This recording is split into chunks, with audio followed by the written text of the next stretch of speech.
Ajo ecën pa zhurmë, shikon thellë në sy dhe ndonjëherë duket sikur di diçka që ti nuk e di. Macja, kjo krijesë elegante dhe misterioze, ka magjepsur njerëzimin për mijëra vjet. Në shtëpi është një shoqëruese e dashur, por në kultura të ndryshme të botës, ajo ka qenë një simbol i mbrojtjes, shpirtit të padukshëm dhe magjisë. Në këtë video do të zbulojmë anët më të thella dhe më pak të njohura të macës, misteret që e rrethojnë, besimet e vjetra dhe energjitë që thuhet se ajo sjell në jetën tonë. A është macja një krijesë me fuqi të veçanta? Le ta zbulojmë së bashku. Le të rendisim faktet pse macja është një qenie kaq e veçantë. 1. Macja është mbrojtëse e energjisë së shtëpisë. Ajo nuk është thjesht një kafshë shtëpiake, ajo është një roje e padukshme e hapësirës tënde. Në shumë kultura të lashta dhe besime ezoterike, macja konsiderohet si një krijesë e lidhur me botën shpirtërore. Thuhet se ajo ndjen lëvizjet e energjive që syri i zakonshëm nuk i sheh dhe se ndjek me instinkt çdo ndryshim të papritur të vibracioneve në ambient. Kur një mace zgjedh një cep të caktuar të shtëpisë për të qëndruar, ajo nuk është aty rastësisht, ajo shtrihet pikërisht aty ku energjitë janë më të plogta apo më të errta. Me praninë e saj, ajo thuhet se i përthith dhe i pastron këto frekuenca të padukshme, duke e kthyer hapësirën në një vend më të qetë dhe më të balancuar. Kjo është arsyeja pse shpeshherë macja duket sikur shikon diçka në mur apo qëndron në heshtje në një cep të errët. Ajo është në misionin e saj të heshtur. Disa tradita besojnë se macja është si një radar natyral për forcat e padukshme. Ajo jo vetëm që paralajmëron për energjitë negative, por dhe i largon ato me fuqi të heshtura por të fuqishme. A e ke vënë re ndonjëherë se ajo qëndron pranë teje kur je i trishtuar apo i lodhur? Nuk është rastësi.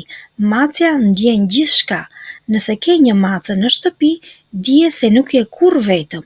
Ajo është aty jo vetëm për të të shoqëruar, por edhe për të të mbrojtur nga çdo valë negative që përpiqet të hyjë në botën tënde.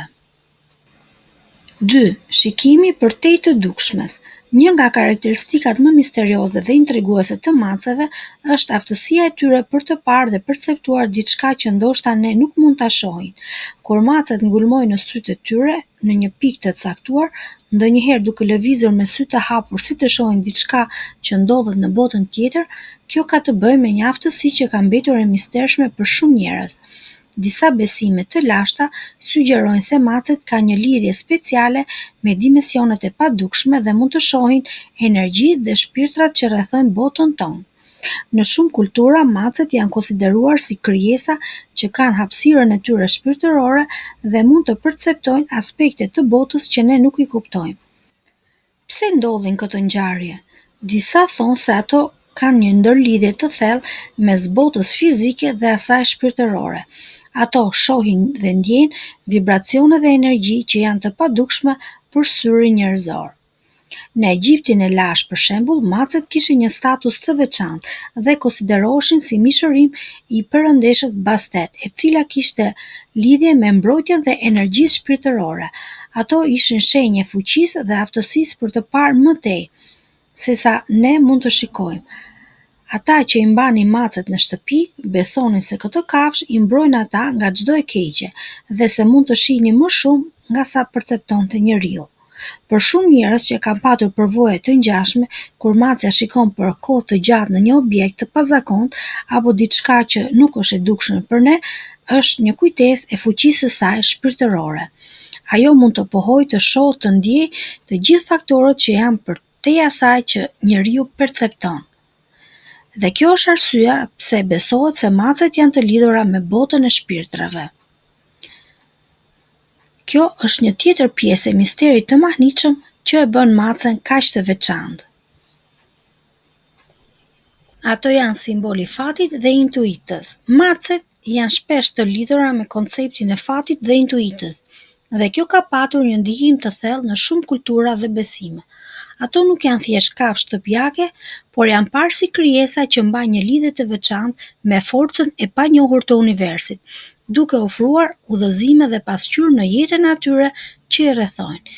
Disa sugjerime besojnë se macet janë si një kanal që lidh botën e shpirtrave me atë njerëzore dhe se mund të shfaqin shenja të fatit dhe intuitës që janë të paqarta për sytë tanë. Në shumë kultura, macet janë si simbol fati. Një nga besimet më të njohura është se një mace e zezë që kalon përpara teje mund të nënkuptojë një shenjë të keqe ose ngjarje të rëndësishme, ndërsa macet që janë të bardha ose kanë ngjyra të tjera të veçanta, si ato me sy të gjelbër, janë të lidhura me një fat të mirë. Megjithatë, në Japoni, për shembull, macet janë simbol i grave që duan të martohen. Nëse një grua mbetet e martuar për një kohë të gjatë, ajo duhet të mbajë një mace të zezë si atraksion për një fat të mirë. Shpesh besohet se macet i mbrojnë nga energjitë negative dhe i ndihmojnë njerëzit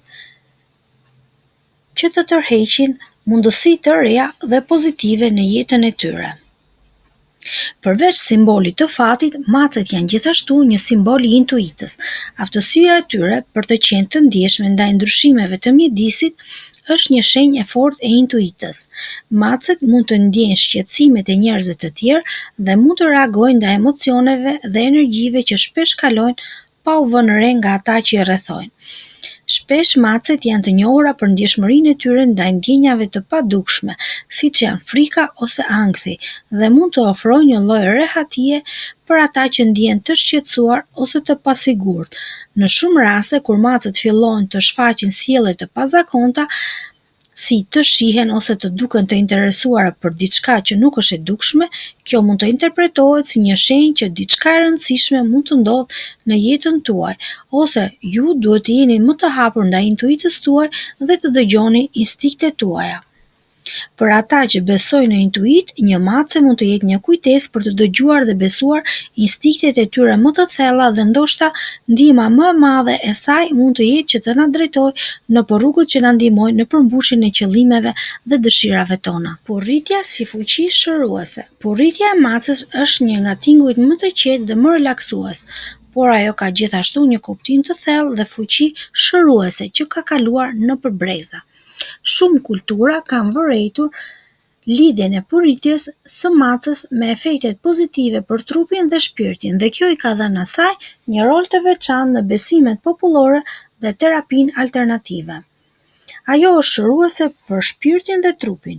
Porritja e macës është e lidhur me një efekt qetësues që ndihmon në reduktimin e stresit dhe të ankthit. Porritja e macës është shpesh e lidhur me njerëzit që ndihen të relaksuar, të qetësuar kur janë pranë një mace. Ky tingull ka një frekuencë që është e njohur për të stimuluar valët e trurit që lidhet me relaksimin e qetësisë.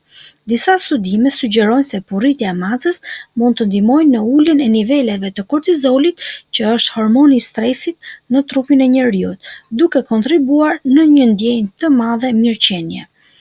Porritja gjithashtu ka një efekt të njohur për rritjen e qarkullimit të gjakut dhe ndihmon në zvoglimin e tensioneve muskulore. Kjo është arsyeja pse macet shpesh ndihen të preferuara për të prekur kur njerëzit janë të shqetësuar ose të sëmurë. Tingulli i tyre i porritjes është një lloj masazhi shpirtëror që mund të relaksojë trupin dhe të ulë ndjeshëm nivelet e stresit. Ajo ka një fuqi shëruese biologjike. Porritja e macës ka gjithashtu dhe efekte pozitive për shëndetin fizik. Disa studime kanë treguar se porritja mund të stimulojë prodhimin e hormoneve që nxisin shërimin e plagëve dhe mund të përmirësojë funksionet e imunitetit. Frekuenca e porritjes, e cila është zakonisht midis 25 dhe 150 Hz, është e njohur për të pasur efekte që ndihmojnë në rigjenerimin e indit dhe përmirësimin e shëndetit të kockave dhe muskujve. Për shembull, kjo mund të ndihmojë në kurimin më të shpejtë të frakturave dhe zvoglimin e inflamacionit. Një nga pasqyrat më të fuqishme të këtij procesi është se macet përdorin porritjen e tyre si një mekanizëm mbijetese. Kur janë të sëmura ose të dëmtuara, ato shpesh porrin më shumë, duke ndihmuar trupin e tyre të rigjenerohet më shpejt. Kjo i ka bërë disa studiues të besojnë se kjo aftësi e porritjes mund të jetë një formë natyrore e vetëshërimit. Simbolika e porritjes dhe terapitë të tjera.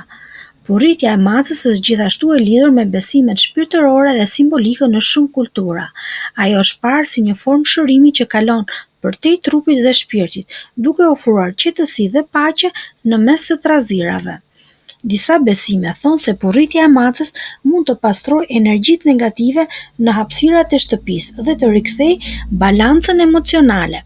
Për ata që janë të hapur ndaj terapisë alternative, kalimi i kohës me një mace mund të jetë një mënyrë natyrale për të trajtuar stresin, për të stimuluar energjitë pozitive dhe për të përmirësuar shëndetin e përgjithshëm. Porritja e macës mund të jetë një kujtesë për të mbajtur paqen dhe për të gjetur rehati në mes të trazirave të jetës. 5. Macja si mbrojtëse magjike. Në Egjiptin e lashtë, bastet perëndia e dashurisë, bukurisë dhe mbrojtjes shpesh ilustrohej me kokë mace. Ajo ishte një figurë mbrojtëse që mbronte qytetarët dhe i siguronte atyre një fat të mirë.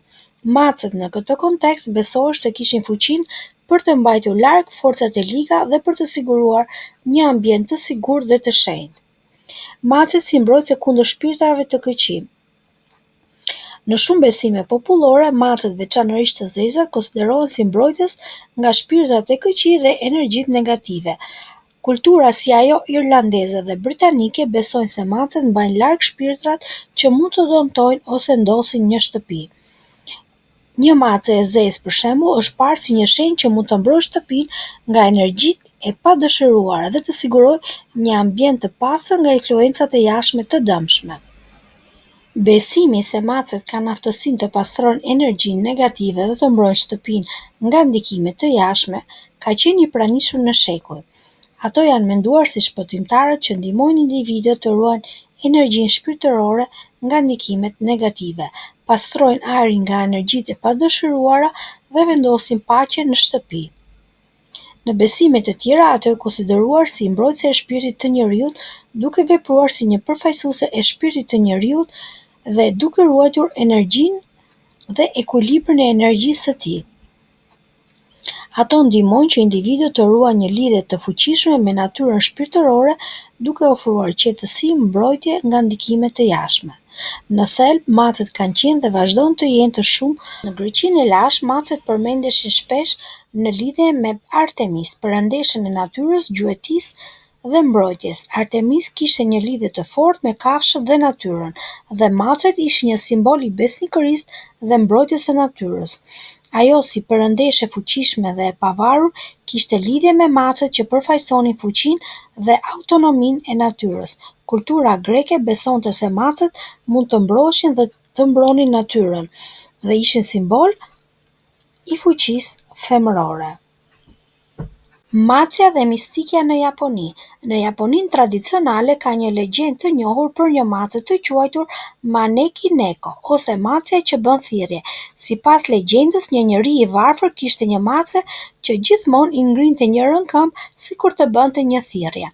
Një pasanik i cili pa macen mendoi se kjo ishte një shenjë e fatit dhe e ndihmoi njeriun e varfër me para. Nga ajo ditë, macja u bë një simbol i fatit dhe i pasurisë dhe sot, Maneki Neko mund të gjendet si një statujë e zakonshme në shumë dyqane dhe restorante japoneze dhe thuhet se tërheq fat dhe prosperitet. Macja në mitologjinë nordike. Në mitologjinë nordike, Freja, perëndesha e bukurisë dhe e dashurisë, udhëtonte me një karrocë të udhëhequr nga macet. Ajo ishte një figurë shumë e fuqishme dhe macet simbolizonin fuqinë e saj dhe lidhet me natyrën dhe magjinë.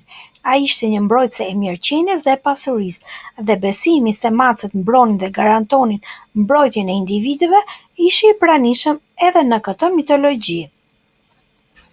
Macja dhe shtrigat në mesjetë. Gjatë periudhës së inkuzicionit, macet veçanërisht të zezat ishin të lidhura ngushtë me shtrigat.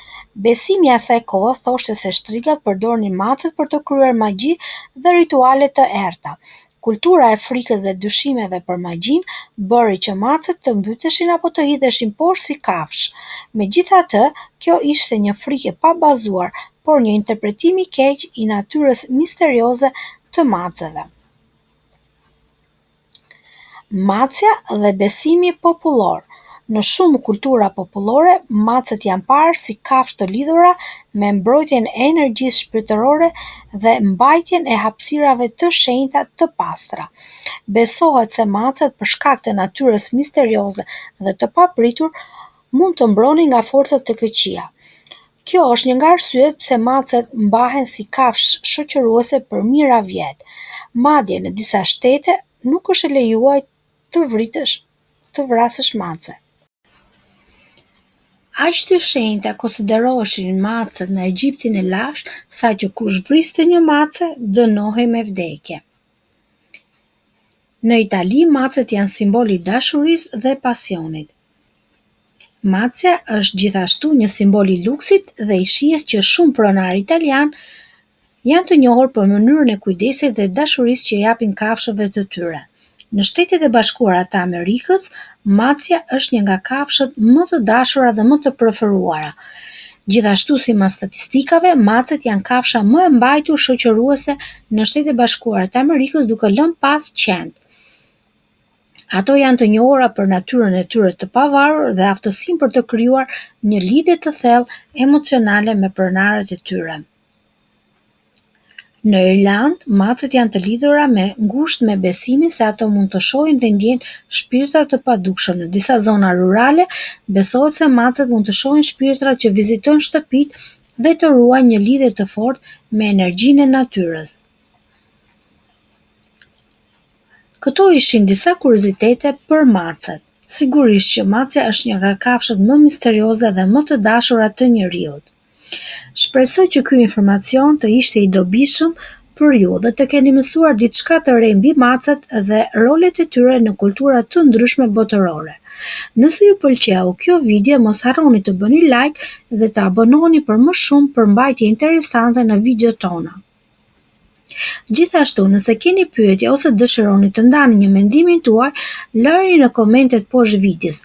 Do të ishte kënaqësi t'ju lexoja. Dhe në fund kam një pyetje. A jeni adhurues i maceve?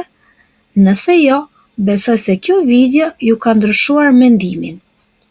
Faleminderit për shikimin, do të shihemi në videon tjetër.